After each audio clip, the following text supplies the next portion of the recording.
ETV అభిరుచి ప్రేక్షక మాషయులందరికీ మన cow and calf rice brand సమర్పించు సూపర్ షెఫ్ వంటకి స్వాగతం సుస్వాగతం. మార్కెట్లో మామిడికాయలు వచ్చేస్తున్నాయి. మామిడికాయలు వచ్చాయంటే ఒక రకం కాదు, రెండు రకాలు కాదు. ఆవకాయ పచ్చళ్ళు ఇష్టమున్న వాళ్ళు బోల్డ్ రకరకాలు. మరి చిన్న చిన్న పిందెలు రాగానే ఆవకాయ పట్టేస్తూ ఉంటారు కొంతమంది.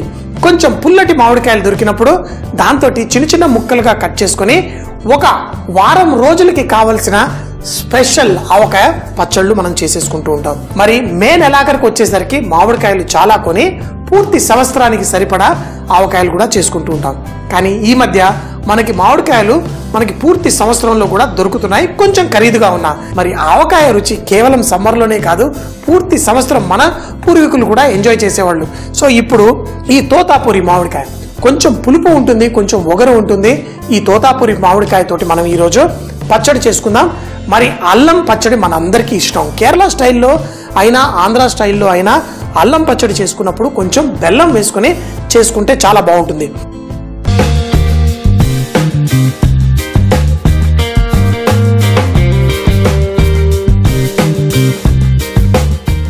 వాడే నూనె కూడా మన పచ్చడి రుచి చాలా డిపెండ్ అవుతుంది. అయితే ముఖ్యంగా మనం పల్లీల నూనె అవి వాడుకుంటాం.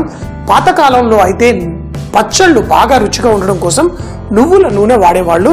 ఈరోజు నువ్వుల నూనె వాడి నేను ఈరోజు పచ్చడి చేస్తున్నాను. దీన్ని ఒక 15 రోజుల పాటు ఉంచుకొని చక్కగా తినొచ్చు. అయితే మామిడికాయలు మనం చిన్నగా ముక్కలు కట్ చేసుకొని వేసుకుందాం. ముందుగా అల్లం తీసుకొని, ఎందుకంటే మీ అందరికీ తెలుసు అల్లం పచ్చడి కొంచెం చక్కగా గ్రైండర్లో వేసి కూడా మనం చేసుకుంటాం. ముందు ఈ అల్లాన్ని సన్నగా మనం స్లైసెస్ కట్ చేసుకొని మనం ఫ్రై చేసుకోవాలి. ఈ అల్లం ముక్కలు మనం చక్కగా నీళ్ళల్లో నానబెట్టి వాటిని బాగా కడిగి కొంచెం కూడా మట్టి లేకుండా, లేకపోతే ఎటువంటి మురికి పదార్థం లేకుండా ఈ విధంగా చిన్న చిన్న ముక్కలుగా కట్ చేసేసుకుందాం. చూడండి, ఇలా కట్ చేసుకొని తర్వాత దీన్ని మనం నూనెలో ఫ్రై చేసుకుంటే చాలా బాగుంటుంది, మనకి మంచి టేస్ట్ కూడా వస్తుంది. సో మరి అల్లం కొనేటప్పుడు బాగా నార ఉన్న అల్లం కొనకండి. ఇప్పుడు మార్కెట్లో కూడా ఫ్రెష్ అల్లం వస్తుంది. మరి అంతేకాకుండా అల్లంలో ఎన్నో రకాలు.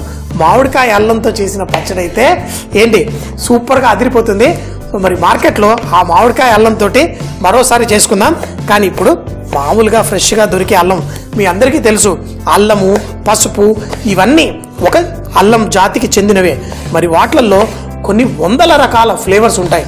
మరి మామిడికాయ అల్లం మన వాళ్ళకి చాలా ఫేమస్. కట్ చేసుకున్న తర్వాత మనం ఈ నువ్వుల నూనె లాస్ట్లో కొంచెం తాలింపు కూడా వేసుకుందాం. నాకు ఇలా ఫ్రెష్గా చేసిన ఈ పచ్చళ్ళల్లో కూడా అల్లం కానివ్వండి, మామిడికాయ కానివ్వండి, కొంచెం తాలింపు వేసుకొని తింటే దాని మజా వేరు. అంటే మన మినప్పప్పు కరకరలాడుతూ ఉంటే చాలా బాగుంటుంది. సో మరి కొంచెం నూనె అట్టి పెట్టుకుందాం.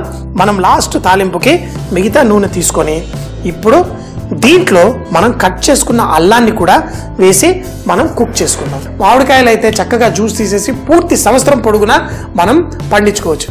అంతేకాకుండా ఆమ్క పన్న, ఇలా మామిడికాయ గురించి మాట్లాడుతుంటే మాటలు సరిపోవు, ఎన్ని మాట్లాడినా. పచ్చి మామిడికాయలు తీసి కుక్కర్లో పెట్టి మంచిగా స్టీమ్ చేసి దాన్ని జ్యూస్ తీసి కూడా మనం జ్యూస్ తయారు చేసుకుంటే చాలా బాగుంటుంది. ముఖ్యంగా ఎండాకాలంలో ఒళ్ళు చల్లగా ఉంచుకోవడానికి వద్దు, ఆపేద్దాం, మనం పచ్చళ్ళలోనే ఉందాం. సో మరి ఇందులో ఎండు మిరపకాయలు వేసుకుందాం. అయితే అల్లం పచ్చళ్ళలో మరీ ఎక్కువ కాదు, కొన్ని వేసుకుంటే ఒక 10 వేసుకున్నాను. ఇంత అల్లానికి ఇంత అల్లం ఇందులో మనం వేసేసుకొని తేమంతా వచ్చేసి మనం ఈ అల్లం చక్కగా వేగి తర్వాత మనం చేసుకునే పచ్చడి పాడవకుండా రుచిగా ఉండడానికి కాపాడుతుంది. అయితే ఇందులో మనం చింతపండు పులుసు కూడా వేసి స్లోగా కుక్ చేసుకుంటాం. ముందైతే ఈ అల్లాన్ని కొంచెం సేపు ఇలా వేగనిచ్చి మరి చింతపండు నానబెట్టేసుకున్నాను. నానబెట్టేసుకొని ఆ కొంచెం పులుసుగా వేసి అది చిక్కపడేట్టు మనం పులిహోర ఎలా చేసుకుంటాం అదే విధంగా దీంట్లో చింతపండులో నుంచి ఆ పులుసు తీసేసి మరొకటి అరగంట ముందు నానబెట్టుకోండి. వేడి నీళ్ళల్లో నానబెట్టుకుంటే ఇంకా మంచిది. ఇలా నానబెట్టిన తర్వాత ఈ గుజ్జు మంచిగా తీసి ఎటువంటి లేకుండా గింజలు లేకపోతే ఏమీ లేకుండా మనం ఇందులో వేసి కుక్ చేసుకోవాలి. అంటే అల్లం పచ్చడి అందరూ చేసుకుంటూ ఉంటారు, ఇందులో మామిడికాయలు కూడా వేసేస్తున్నాం. అంటే మనకి సీజన్లో దొరికేటప్పుడు రకరకాల పచ్చళ్ళు మనం తినేటప్పుడు మన ముందు 5-6 రకరకాల నిలువ పచ్చళ్ళు అంటే ఫ్రెష్ పచ్చళ్ళు ఉంటే ఎంత బాగుంటుంది, ఎవరికి నచ్చింది. ఎందుకంటే ప్రతి ఇంట్లో ఒక్కొక్కరికి ఒక పచ్చడి బాగా నచ్చుతుంది. కొన్నిసార్లు ఎలా ఉంటుందంటే ఒక పచ్చడి అందరికీ నచ్చేస్తుంది, అది జాడీలో ఇంత చేసుకొని, ఎందుకంటే ఇంట్లో మేము ఏది చేసినా ఒక 15 రోజులకి సరిపడా చేసి పెట్టుకుంటాం. ఇప్పుడు ఈ పచ్చడి కూడా మీరు చేసుకోండి, అది అన్ని పచ్చళ్ళలో ఫాస్ట్గా అయిపోయే పచ్చడి. మన ఈ అల్లము చక్కగా మామిడికాయ ముక్కలు వేసి చేసుకుంటుంది. ఇలా కొంచెం సేపు వేగనిద్దాం. ఈ అల్లాన్ని చక్కగా కుక్ చేసేసుకున్నాను. ఆ పచ్చి వాసన, ఈ అల్లంలో ఆ ఘాటు అనేది ఉండాలి. ఘాటుతో పాటు మనం బెల్లం కూడా వేసుకుంటాం కాబట్టి అల్లంలో ఉన్న ఆ తేమ తగ్గాలి, ఆ పచ్చి వాసన పోవాలి. ఆ ఎండుమిరపకాయలు ఈ అల్లం వేగుతుంటేనే దీంట్లో మంచి సువాసన బయటకు వచ్చేస్తుంది.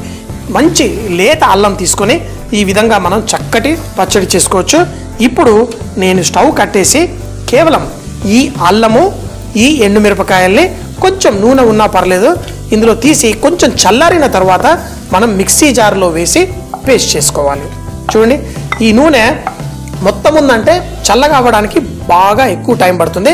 కొంచెం నూనె ఇలా పడ్డా పర్లేదు, కానీ ఈ ముక్కలు అన్నీ తీసేసుకుందాం. మరి పర్ఫెక్ట్. నూనె ఇలాగే ఉంచుకుందాం. ఈ అల్లాన్ని కొంచెం చల్లగా అయిపోయిన తర్వాత మనం మిక్సీ జార్లో వేసి దీన్ని ఫైన్గా పేస్ట్ చేసుకుందాం. పేస్ట్ చేసేసుకొని తర్వాత దీన్ని ఎలా చేయాలో చూద్దాం. అల్లం కొంచెం బరకగా, మరీ ఫైన్గా కాకుండా మరీ బరకగా కాకుండా మధ్యస్థంగా చక్కగా పర్ఫెక్ట్గా చేసేసుకున్నాం. నూనె, అదే నూనె వేడెక్కిన తర్వాత దీంట్లో ఆవాలు, ఈ ఆవాలు లైట్గా చిటపట్లాడుతున్నప్పుడు ఇందులో మన మినప్పప్పు, ఎండుమిరపకాయలు కూడా వాటి తొడిమెలు తెంచి చిన్న చిన్న ముక్కలుగా కొంచెం కట్ చేసి వేసేసుకున్నాం.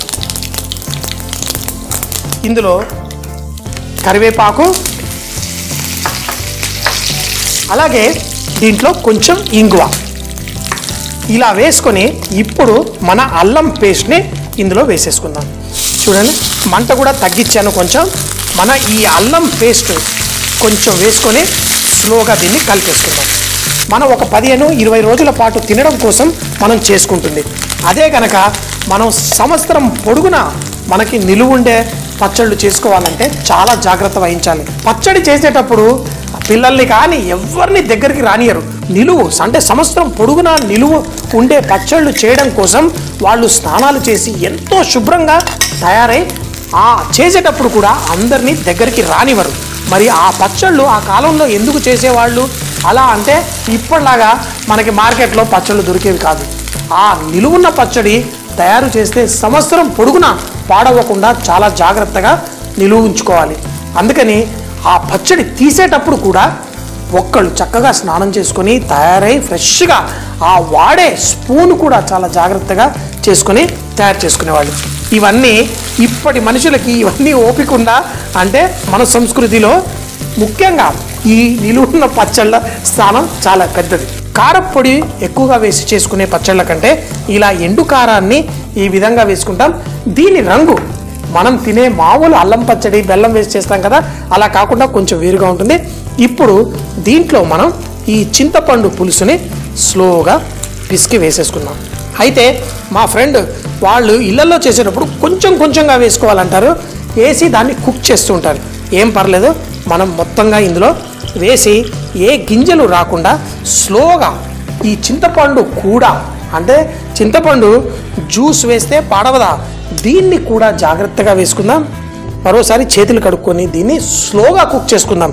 దీంట్లో తేమంతా వెళ్ళిపోవాలి, లేకపోతే మీకు వారం రోజులు కూడా ఇది ఉండదు. కాబట్టి స్లోగా దీన్ని కుక్ చేసుకుందాం. చింతపండు పులుసు తీసి మనం దీంట్లో వేసుకొని స్లోగా కుక్ చేసుకుందాం. మనం ఒక 10 నిమిషాల పాటు తక్కువ మంటలో కొంచెం ఎక్కువసేపు కుక్ చేసుకుంటే చాలా బాగుంటుంది. ఈ తేమ మనకి కొంచెం కొంచెంగా తగ్గుతున్నప్పుడు ఇందులో బెల్లం కూడా వేసుకోవాలి.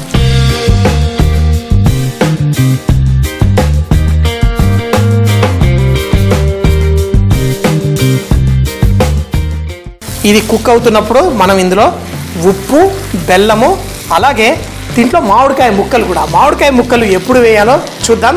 తోతాపరి మామిడికాయ తీసుకున్నాను.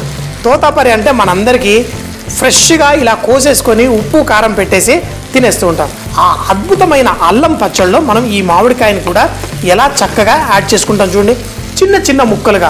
ఈ ముక్కలు మనకి ఎంతో రుచినిచ్చి భలే అద్భుతంగా ఉంటుంది. మామిడికాయ ముక్కలు వేడెక్కాయి అనుకోండి, అందులో కరకర పోతుంది. ఆ కరకర మనకి ఉండాలి. ఇలా దీంట్లో ఉప్పు కూడా మనం ఫస్ట్ కొంచెం వేసుకుందాం, తర్వాత లాస్ట్లో మనం ఉప్పు అడ్జస్ట్ చేసుకోవాలి. తర్వాత దీనికి సరిపడా బెల్లం. ఇప్పుడు ఈ బెల్లం వేసిన తర్వాత ఈ బెల్లం కూడా కరుగుతూ మనకి మంచి టేస్ట్ అందచేస్తుంది. ఆ ఉప్పు, ఈ బెల్లం, దీన్ని స్లోగా ఈ విధంగా కుక్ చేసుకుందాం. ఇది కరిగే లోపల మిగతా మామిడికాయను కూడా కట్ చేసి రెడీగా ఉంచుకుంటాం. చల్లారిన తర్వాత ఇది కొంచెం అంత చిక్కపడుతుంది. ఇప్పుడు ఈ మామిడికాయ ముక్కలు జాగ్రత్తగా ఇందులో వేసేసుకుందాం. ఈ మామిడికాయలో ఒగరు, తీపి, పులుపు అన్నీ కలిపిన ఈ మామిడికాయ ముక్కల్ని ఈ విధంగా వేసేసుకుందాం. వారం 10-15 రోజుల పాటు చక్కగా దీన్ని తింటూ ఉంటే దీని మజా వేరుంటుంది. దీన్ని అంతకంటే ఎక్కువ రోజులు నిలువ ఉంచడానికి ట్రై చేయకండి. ఎందుకంటే మామిడికాయ ముక్క ఆ కరకరలాడు పోతూ ఉంటే మనం తొందరగా తినేయడం మంచిది. దీన్ని జాడీల్లో కానీ పచ్చడిని చక్కగా దాంట్లో వేసుకోవచ్చు. ముఖ్యంగా ఉగాది తర్వాత మనం చక్కగా ఆ తీపి, పులుపు చేసుకుంటాం. అదేవిధంగా ఈ పచ్చడి మనకి ఉగాది పండగని మరిన్ని రోజులు ఎక్కువగా పెంచేస్తుంది. ఎందుకంటే అదే రుచి కొంచెం వస్తూ పచ్చడి రెడీ అయిపోయింది. చూడండి, జాడీలో వేసేసుకుందాం. ఇప్పుడు దీన్ని మన ఇంట్లో వాళ్ళకి పెట్టామనుకోండి, లొట్టలా ఏంటి, ఏమి ఈ పచ్చడి, ఏమి ఈ రుచి అని చక్కగా ఎంజాయ్ చేస్తారు. ఈ పచ్చడి గ్యారంటీ మీకు లొట్టలీయడము.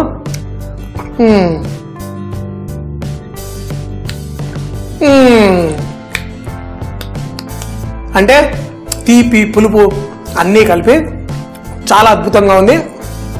నిజంగా మన ఆ కొత్త సంవత్సరంలో ఈ కొత్త పచ్చడి తప్పకుండా ట్రై చేయండి.